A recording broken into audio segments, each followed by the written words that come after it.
jedné vsi žila hádavá Káča. Nikdo s ní nechtěl tancovat.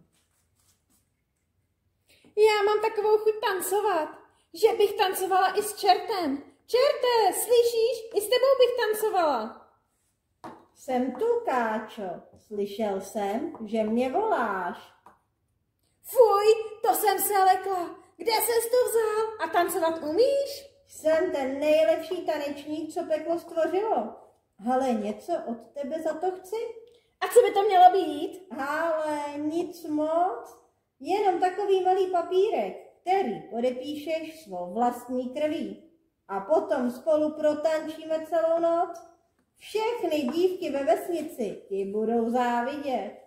Nejdřív si vyzkouším, jaký jsi tanečník. A potom se rozhodnu. Pojď tancovat! Pec nám spadla, kdo pak nám ji postaví? Starý pecsař není doma a mladý to neumí.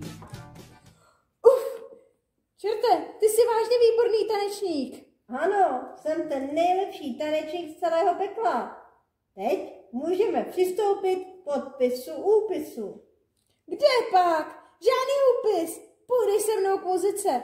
A hop. Co to děláš, Káčo jedna?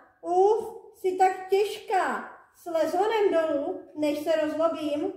Tuhle. Když slezu, ty utečeš. S kým bych pak šla k muzice? Káčo, slez. Jestli hned neslezeš, odnesu tě do pekla. To se tak bojím. A i kdyby, klidně půjdu a s tebou budu tancovat i v pekle. Káčo, jedna hubatá. Čert by Káču rád schodil, ale Káča se ho držela jako klíště. Čert i do pekla s Káčou zaletěl, ale ani vládce pekel mu nepomohl.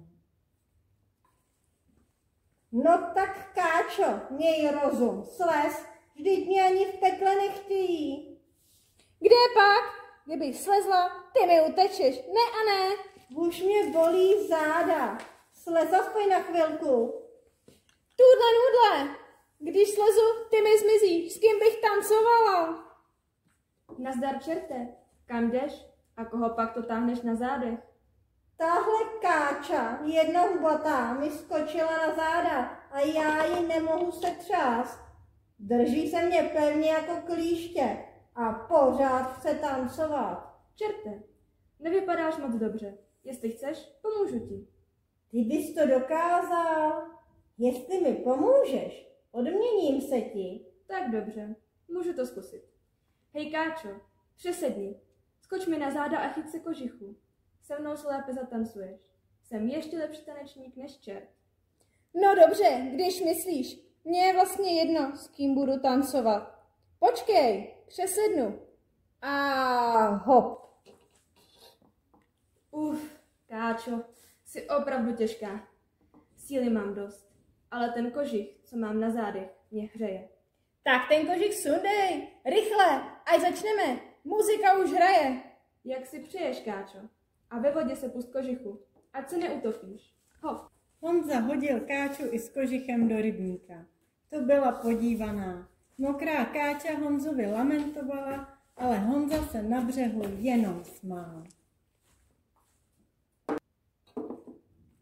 Honzo, jsi pašák, jsem ti po čertech vděčný. Až přijde čas, odvděčím se ti. Dobře, ale jak se mi může čert odděčit? Jen počkej, uvidíš. Chtěl jsem se tě vlastně zeptat na pana krále, co si o něm myslíš? Nestará se o svou zem ani o svůj lid. Království chudne. Výborně, to rád slyším. A co princ? Princ je prý stejný, ale já myslím, že by z něj nebyl špatný král, jen kdyby dostal rozum. Na oba se dostane. Král i princ do pekla patří. Král si peklo možná zaslouží, ale prince je mi líto. Není špatný, mohl by se polepšit. Jestli chceš, můžeš prince zachránit.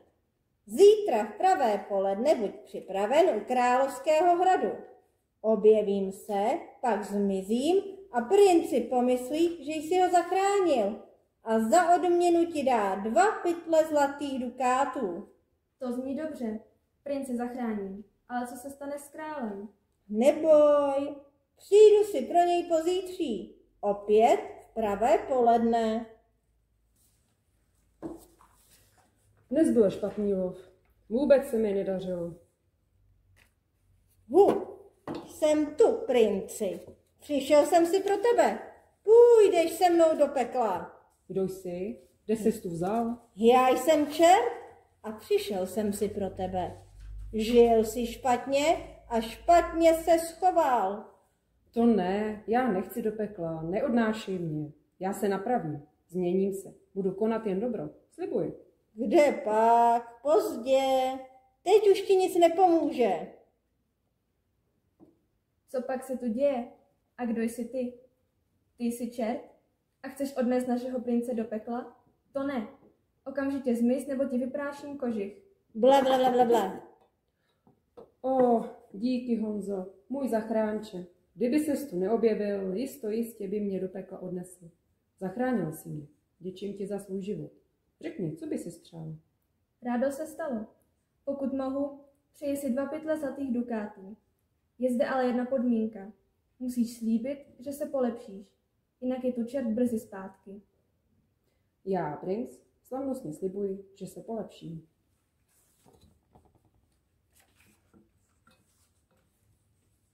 Honza prince zachránil.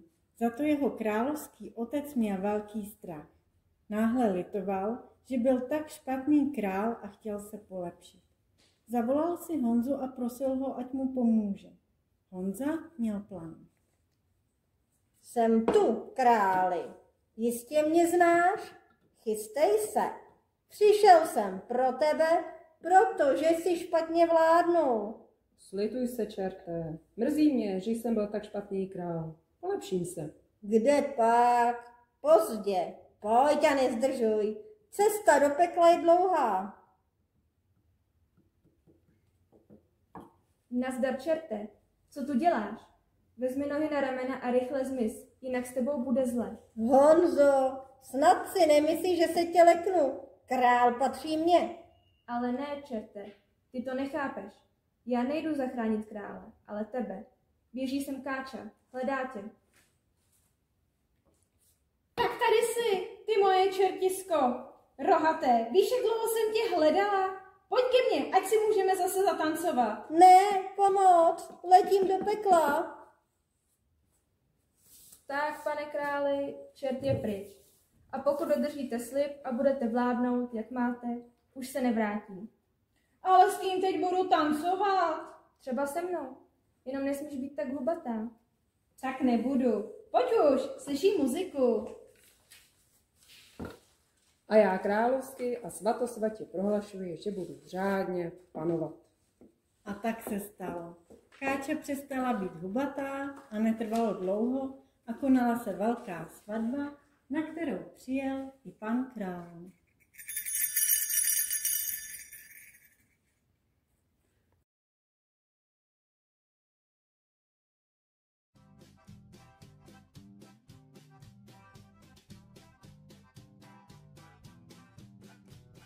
Já jsem princ A a budu zlobit. Je zde ale jedna podmínka.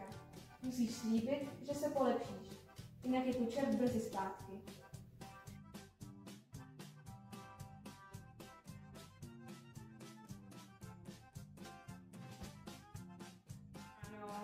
No a pak Káča vlastně zmizí. Honza hodil Káču od koživého. To byla podívaná.